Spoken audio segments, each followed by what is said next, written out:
Medical കോളേജിൽ ഉപയോഗശൂന്യമായ കെട്ടിടം തകർന്നുണ്ടായ അപകടത്തിൽ കളക്ടറുടെ അന്വേഷണം ഇന്ന് ആരംഭിക്കും എന്നുള്ള ഒരു പ്രധാനപ്പെട്ട കാര്യമുണ്ട്. അതുപോലെ തന്നെ അതിനോടനുബന്ധമായി പല കാര്യങ്ങളും പറഞ്ഞു പോകേണ്ടതുണ്ട്. Good morning Sanoj.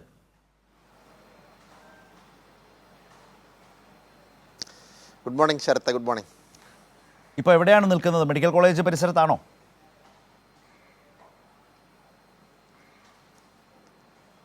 Medical college പരിസരത്താണ്. മെഡിക്കൽ കോളേജ് പരിസരത്ത് പ്രേക്ഷകരെ നമുക്ക് കാണിക്കാൻ വേണ്ടി നിരവധി വാർത്തകളുണ്ട്. കാരണം ഈ പുതിയ ബിൽഡിംഗ് പണിത് അതിലേക്ക് അതിൻ്റെ പ്രവർത്തനം മാറ്റാൻ വേണ്ടിയുള്ള നടപടിക്രമങ്ങൾ അവസാന ഘട്ടത്തിൽ എത്തി നിൽക്കുകയായിരുന്നല്ലോ. അപ്പോൾ നമ്മൾ ആ ഒരു ബിൽഡിങ്ങിൻ്റെ മുന്നിലാണ്. അത് എത്ര മനോഹരമായിട്ടാണ് നിർമ്മിച്ചിരിക്കുന്നത്, എത്ര അത്യാധുനിക സംവിധാനങ്ങളും സൗകര്യങ്ങളും ഉണ്ടായൊക്കെ എന്ന് നമുക്ക് ഈ വാർത്തയിലൂടെ പ്രേക്ഷകരിലേക്ക് എത്തിക്കാൻ കഴിയുമെന്നുള്ള പ്രതീക്ഷയാണ് പങ്കുവയ്ക്കാനുള്ളത്. ഞാനതാ കെട്ടിടം ഒരു നല്ല കെട്ടിടത്തിൻ്റെ അടുത്താണ് നിൽക്കുന്നത്, സമീപത്താണ് നിൽക്കുന്നതെന്ന് ഈ ഞാൻ കാണുന്ന ദൃശ്യങ്ങളിൽ തന്നെ കാണുന്നുണ്ടായിരുന്നു. സാധാരണ സനോജ്, അപകടം ഉണ്ടാകുമ്പോൾ ബലക്ഷയം, കെട്ടിടം പൊട്ടിപ്പൊളിഞ്ഞു, ഒന്നും ചെയ്യുന്നില്ല എന്ന് പറയുന്ന നിലയിലല്ല ഇത്.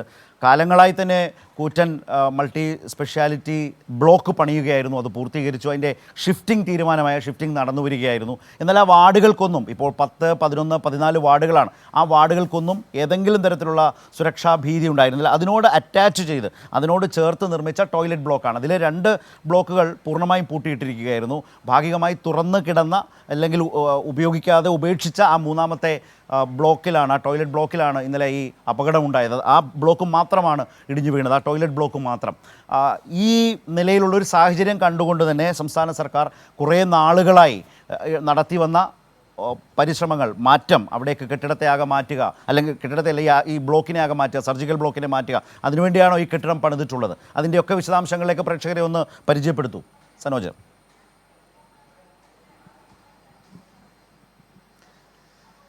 തീർച്ചയായിട്ടും സൂപ്പർ സ്പെഷ്യാലിറ്റി ബ്ലോക്ക്, ഒപ്പം തന്നെ സർജിക്കൽ ബ്ലോക്ക്.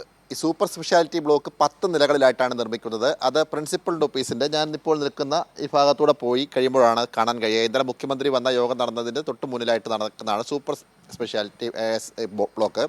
ഇപ്പോൾ ഞാൻ നിൽക്കുന്നത് സർജിക്കൽ ബ്ലോക്ക്. ഇപ്പോൾ ഇങ്ങോട്ട് നോക്കുക, ഈ കെട്ടിടത്തിൻ്റെ ദൃശ്യചാരുത എത്ര മനോഹരമായിട്ടാണ്. മെഡിക്കൽ കോളേജ്, സ്വകാര്യ ആശുപത്രികളിൽ പോലുമില്ലാത്ത സൗകര്യങ്ങൾ ഇവിടെ ഉണ്ട് എന്നതാണ് ഏറ്റവും ശ്രദ്ധേയമായിട്ടുള്ള കാര്യം.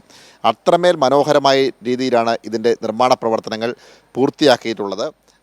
അതിൻ്റെ ഉദ്ഘാടന ചടങ്ങ് നടക്കുന്നതിന് മുമ്പ് തന്നെ രോഗികളെ ഉൾപ്പെടെ ഇവിടേക്ക് മാറ്റാൻ കഴിഞ്ഞ മാസം 30-ാം തീയതി ചേർന്ന യോഗത്തിൽ തീരുമാനിച്ചിരുന്നു. അപ്പോൾ സ്വാഭാവികമായും ഇതിലേക്ക് നിരവധി ഓപ്പറേഷൻ തിയേറ്ററുകൾ ഉൾപ്പെടെ ഈ ബ്ലോക്കിലുണ്ട്. അതുകൊണ്ട് ഈ ഓപ്പറേഷൻ തിയേറ്ററുകൾ സജ്ജീകരിക്കാതെ രോഗികളെ മാത്രം ഇവിടേക്ക് മാറ്റിയാൽ ഇവരുടെ സർജറികൾക്ക് വേണ്ടി ഇവിടെ നിന്നും ദീർഘദൂരം രോഗികളുമായി പോവേണ്ടി വരും. സർജറിക്ക് ശേഷം വീണ്ടും ഇവിടേക്ക് രോഗികളെ തിരിച്ചു കൊണ്ടുവരേണ്ടി വരും. അങ്ങനെ ദീർഘദൂരം രോഗികളെ അങ്ങോട്ടും ഇങ്ങോട്ടും കൊണ്ടുപോകുന്നതിൻ്റെ ഒരു സാങ്കേതിക ബുദ്ധിമുട്ടുണ്ടായിരുന്നത് കൊണ്ടാണ് ഈ പ്രവർത്തനങ്ങൾ പൂർണ്ണമായും യുദ്ധകാലാടിസ്ഥാനത്തിൽ ഇതിൻ്റെ പ്രവർത്തനങ്ങൾ നടന്നുകൊണ്ടിരിക്കുകയായിരുന്നു. ആ പ്രവർത്തനങ്ങൾ പൂർണ്ണമായും പൂർത്തിയാക്കിയതിനു ശേഷം ഇങ്ങോട്ടേക്ക് ഇതിൻ്റെ പ്രവർത്തനം മാറ്റാമെന്ന് പ്രിൻസിപ്പളും സൂപ്രണ്ടും വിചാരിച്ചത് എന്നാണ് മനസ്സിലാക്കുന്നത്. അങ്ങനെ ഉള്ള ഒരു അവസാനഘട്ട പണികൾ പുരോഗമിക്കുന്നതിനിടയിലാണ് ദൗർഭാഗ്യകരമായ സംഭവവികാസം ഇന്നലെ ഉണ്ടായത്. ഇപ്പോൾ ഈ അപകടമുണ്ടായതിൻ്റെ അടിസ്ഥാനത്തിൽ, യുദ്ധകാല അടിസ്ഥാനത്തിൽ ഇന്നലെ തന്നെ രാത്രിയിൽ രോഗികളെ മുഴുവൻ ഇങ്ങോട്ടേക്ക് മാറ്റി. 11, 12, 13, 14, 15, 17 അങ്ങനെ ഉൾപ്പെടെയുള്ള നിരവധി വാർഡുകളിലെ രോഗികളെ പൂർണ്ണമായും ഇങ്ങോട്ടേക്ക് മാറ്റി. അവർ ഇന്നലെ അവരുടെ ബൈറ്റുകൾ നമ്മൾ എടുത്തിട്ടുണ്ട്. പ്രേക്ഷകരെ അത് നമുക്ക് കാണിക്കാൻ കഴിയുമെന്നാണ് പ്രതീക്ഷിക്കുന്നത്.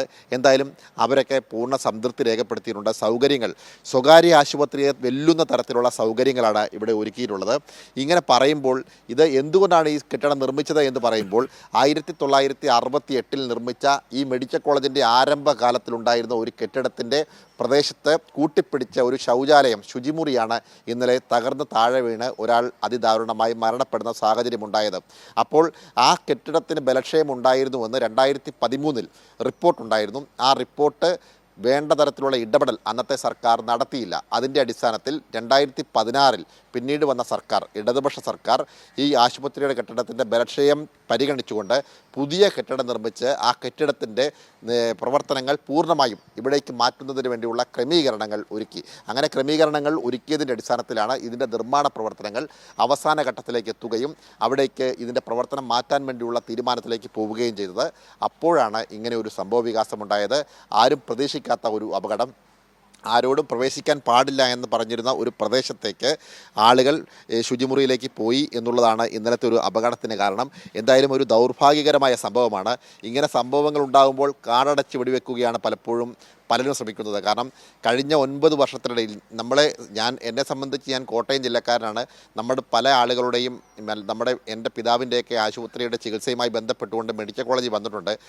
പക്ഷേ കഴിഞ്ഞ 9 വർഷത്തിനിടയിൽ കോട്ടയം മെഡിക്കൽ കോളേജിൽ വന്നവരും അതിനു മുമ്പ് വരുന്നവരും ഇവിടെ വരുമ്പോൾ കാണാൻ കഴിയുന്നത് കണ്ടഞ്ചിപ്പിക്കുന്ന തരത്തിലുള്ള വികസന പ്രവർത്തനങ്ങളാണ്.